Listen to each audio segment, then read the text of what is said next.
असे ते सेनापती आणि आमच्या सगळ्यांचे सदैव नेते. छत्रपती शिवाजी महाराजांनी पण राजकारण केलं. छत्रपती शिवाजी महाराजांकडून प्रेरणा घेऊन आम्ही राजकारण करतो. पण छत्रपती शिवाजी महाराजांनी कधी सुडाचं राजकारण केलं नाही. सगळ्यांना एकत्र घेऊन त्याने महाराष्ट्र राज्य, हिंदवी स्वराज्य स्थापन केलं. छत्रपती शिवाजी महाराजांनी कधी बडेजाव केला नाही. छत्रपती शिवाजी महाराजांच्या राज्यात सुद्धा लोकशाही होती. जरी त्या काळात निवडणुका नसल्या, निवडणूक आयोग नसला, गृहमंत्री नसला, तरी लोकशाही होती, ज्याला आम्ही शिवशाही म्हणतो. आता जे छत्रपती शिवाजी महाराजांचा सन्मान करायला रायगडावर गेलेले आहेत, त्यांनी छत्रपती शिवाजी महाराजांचा इतिहास समजून घेतला पाहिजे. सगळ्यांनीच, मी त्यांनी असं नाही, आम्ही सगळ्यांनीच, आणि त्यानुसार आचरण केलं पाहिजे.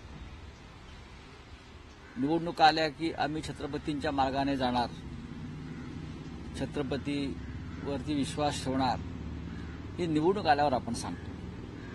पण छत्रपतींनी राज्यकारभाराची जी आचारसंहिता निर्माण केली, त्याच्यावरती, त्या पावलावरती पाऊल ठेवून आज कोणतेही राज्य, दिल्लीचं असेल किंवा महाराष्ट्राचं असेल, हे चाललं नाही. छत्रपतींच्या राज्यामध्ये खून बलात्कार करणाऱ्यांना कठोर शिक्षा होत होती. आज बीडमध्ये काय आहे, परभणीत काय चाललंय? भ्रष्टाचाऱ्यांना, बँक लुटणाऱ्यांना, या छत्रपतींच्या राज्याचं नाव घेणाऱ्यांच्या राज्यामध्ये अभय आहे. जनतेचा पैसा खुलेआम लुटला जातो. धार्मिक कार्य आणि धर्माचे उत्सव छत्रपतींच्या राज्यातही चाललेच. ते हिंदवी स्वराज्य संस्थापक होते, पण त्यांनी त्याच्यामुळे मतं मागितली नाहीत त्यासाठी.